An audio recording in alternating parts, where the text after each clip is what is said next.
Hello and welcome to the Shed Sounds Media YouTube channel. My name is Ian Beabout, and today I thought it might be cool to review a brand new release that is kind of in a weird place, I guess, right now, because in some places it's available or was available, but now in other places it's been pushed back for a few weeks. And there have been a number of reasons provided for this, but the release in question is Bridge of Sighs by Robin Trower. And this is the 3 CD and 1 DVD box set released by Chrysalis Records. And so, like many folks out there, when I saw that this was announced, I knew I had to have this album. And Robin Trower is one of those blues rock guitarists who is probably not as well known as he should be.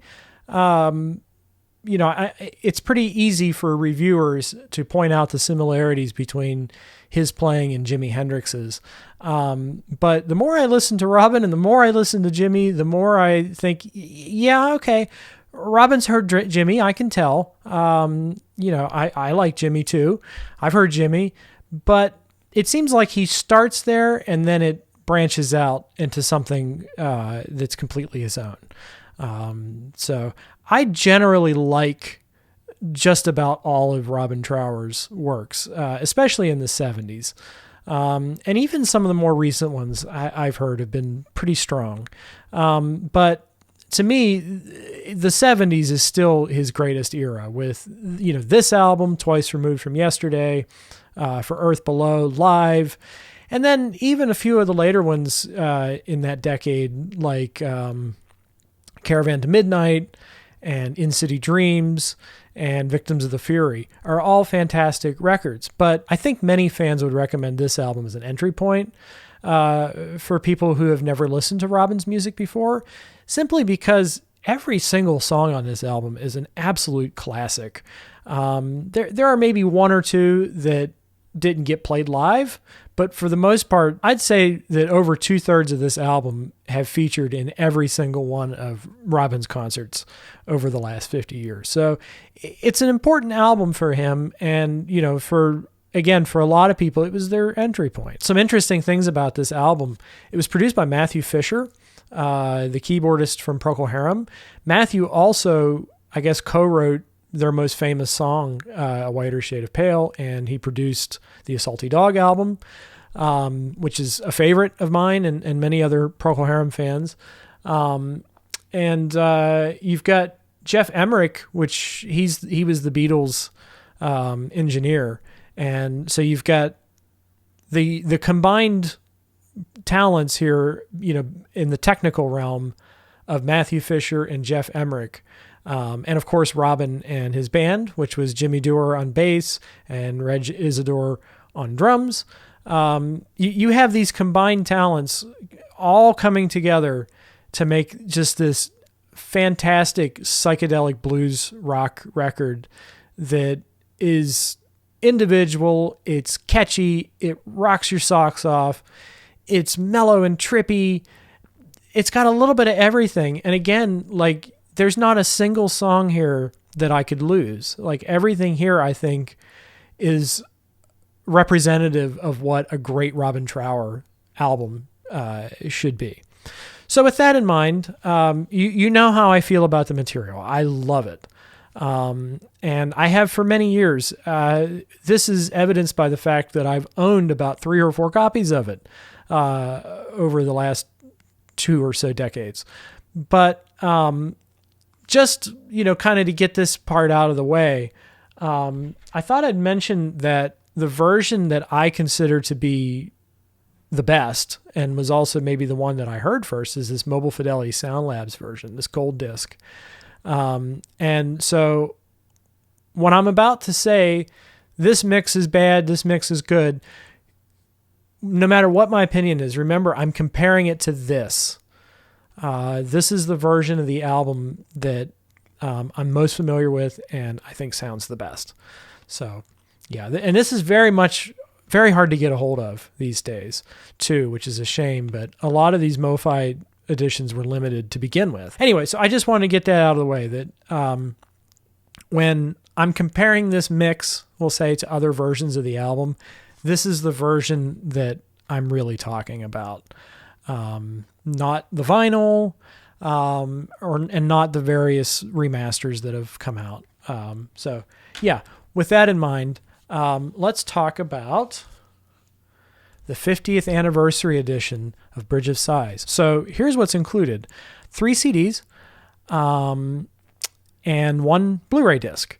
And on the first CD, you have the original 1974 album, within brackets, the 2024 remaster.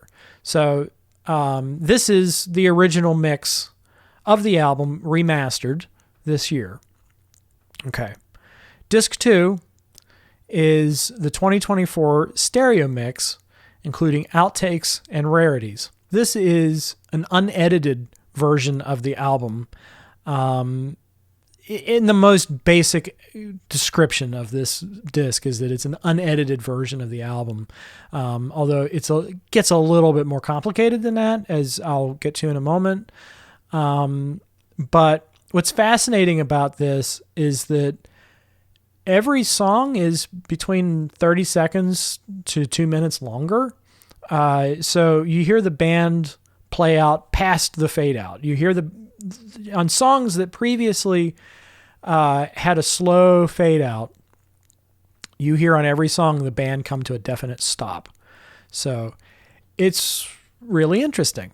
And as a long-term Robin Trower fan, I got to hear entire sections of these pieces that were brand new. So that's a cool disc. We'll get back to that.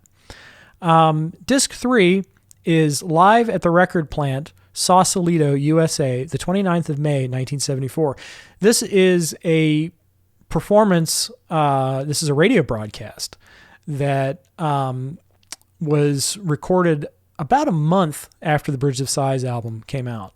And I looked this up to see, the kind of the timeline of things, because I also have this disc called This Was Now, and this is a 1974 performance in Pittsburgh. And the date on this is April 29th, 1974, which, by the way, was 9 days after the Bridge of Sighs album came out. So we do have now 2 canonically released performances.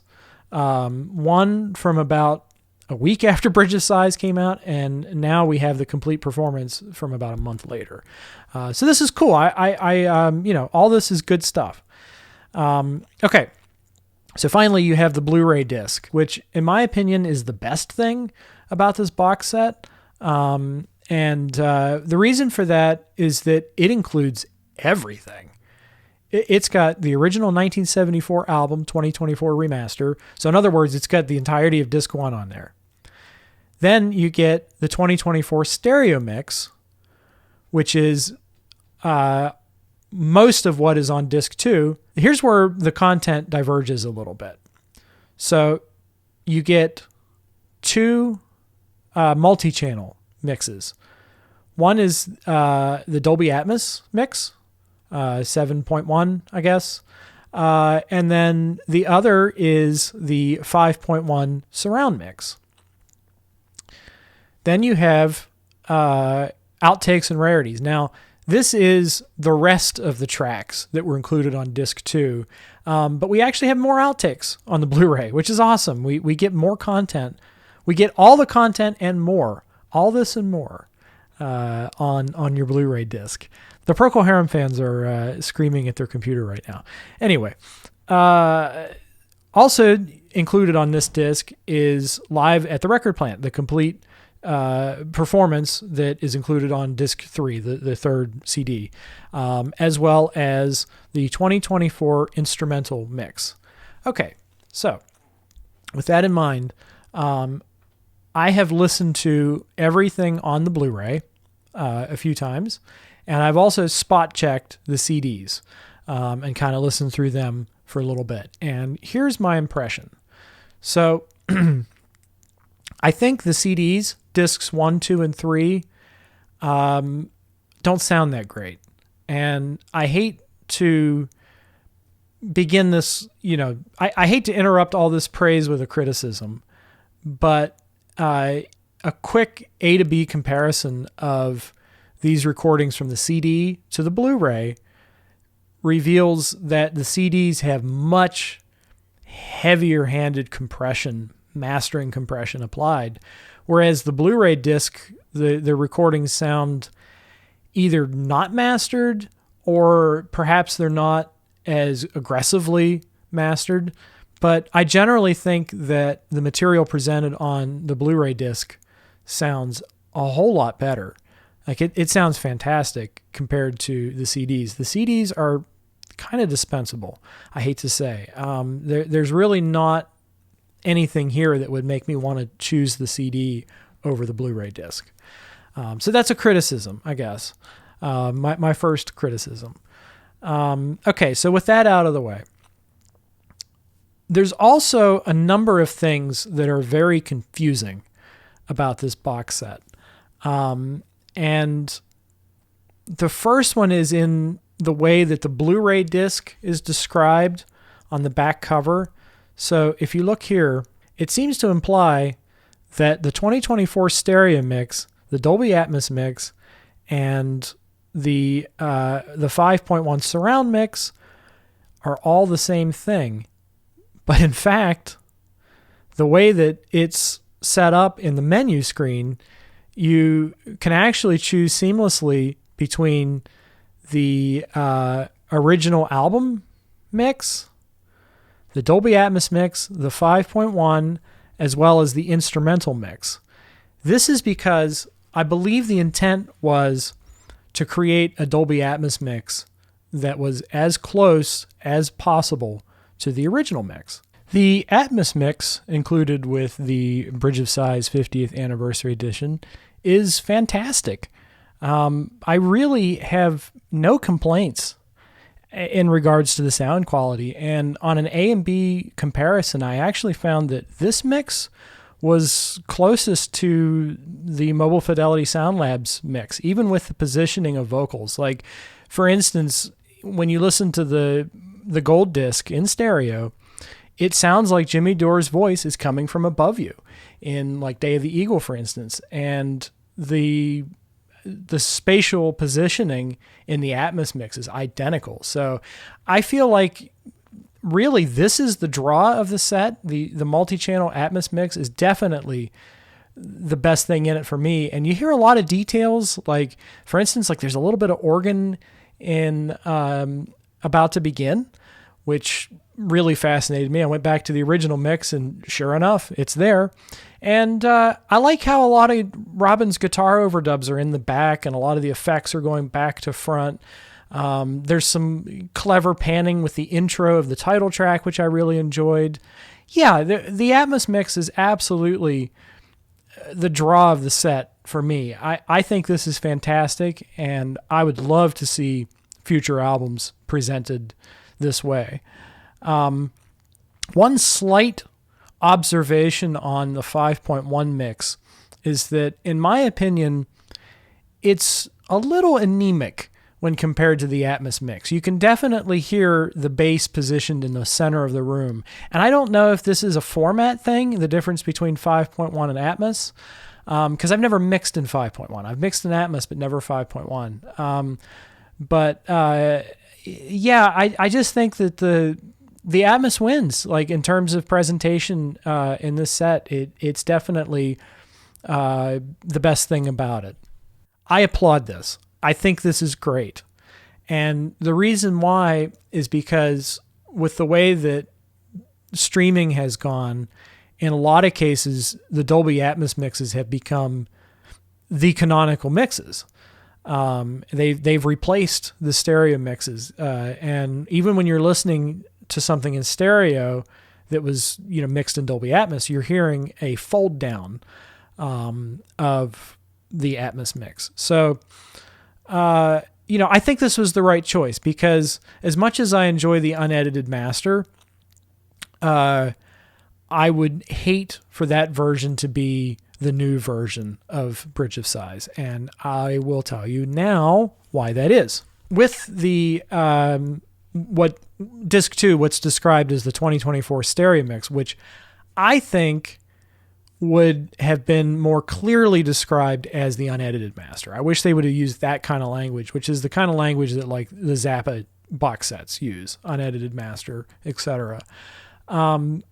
This is cool. It is cool to hear extended versions of songs like In This Place, which is 2 minutes longer, and you get like a whole nother section of hypnotic guitar playing. And it's very reminiscent of the title track of Bridge of Sighs, which is probably the reason why that was cut from the album. But it's still really interesting to hear those ideas weren't limited to one composition. They were kind of part of the whole tapestry of the album.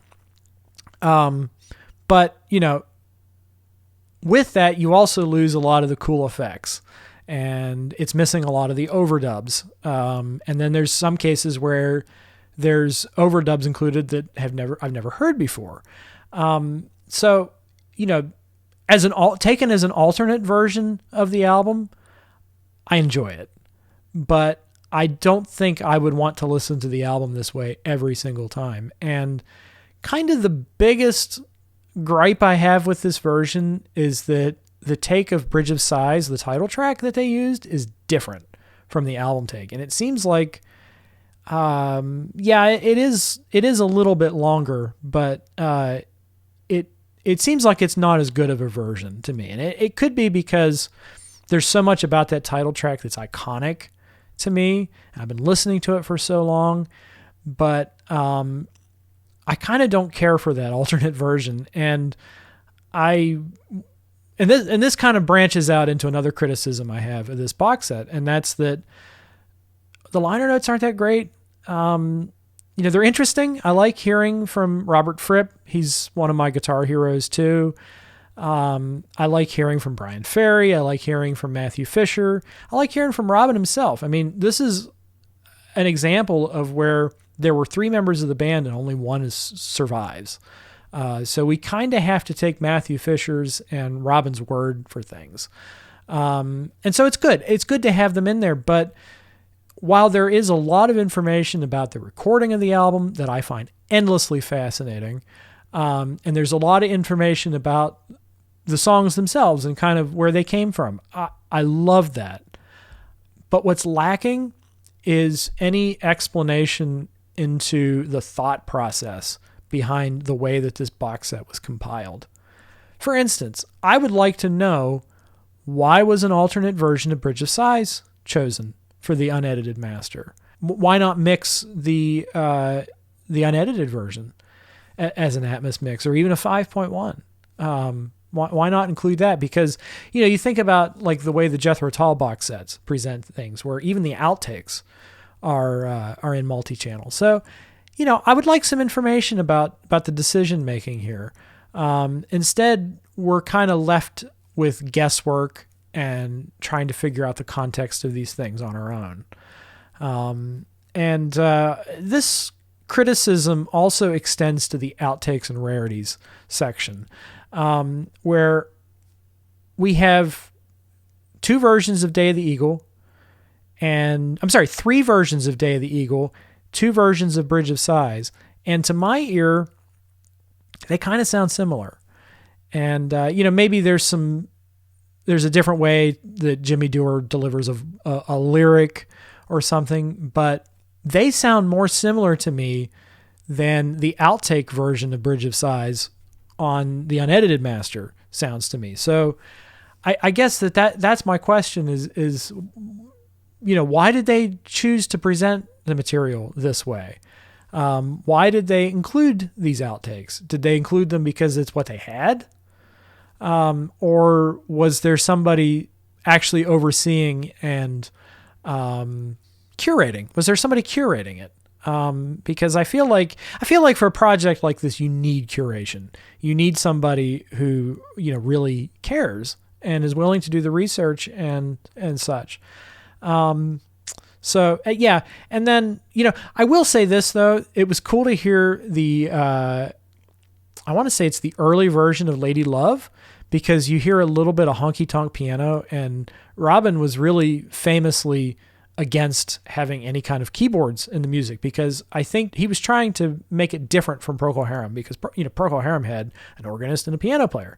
And I think Robin was trying to carve out his own direction and do guitar, bass, and drums, the power trio. And so it's cool to hear that even with that in mind, they were still experimenting with a little bit of piano. I don't think it works. And I'm glad that it was not included, but it's cool to hear. There's some other things here. Like the radio spots are kind of interesting, actually. I don't usually get into, this kind of content when it comes to box sets. I usually think radio spots are rather dispensable. But in this case, I think that they reveal, it's a fascinating window into the world of music marketing of 50 years ago. And that I kind of enjoyed. I enjoyed the way that, how marketing has changed, because this seems to be appealing to a very specific kind of music consumer. And I like that. So yeah, with that in mind, I guess one other slight criticism I have is that the 2024 instrumental mix doesn't sound as good as any of the other mixes included on this Blu-ray disc. It sounds a little bit compressed, and it seems like an outlier to me. Okay, so I think that I've succeeded in kind of outlining many of the strengths as well as the flaws of this box set. So what's my verdict? That's probably what you're asking me right now if you're watching this, is what's the verdict? Should I buy this or not? Is it recommended? And the answer is yes, it is recommended. I may not recommend it to somebody who doesn't like Robin Trower, but if you like this kind of music, if you like Robin and you like 60s and 70s rock music, I think it's worth hearing. I think it's worth your money. Even if you've bought several versions of Bridge of Sighs over the years, I think it's worth your money.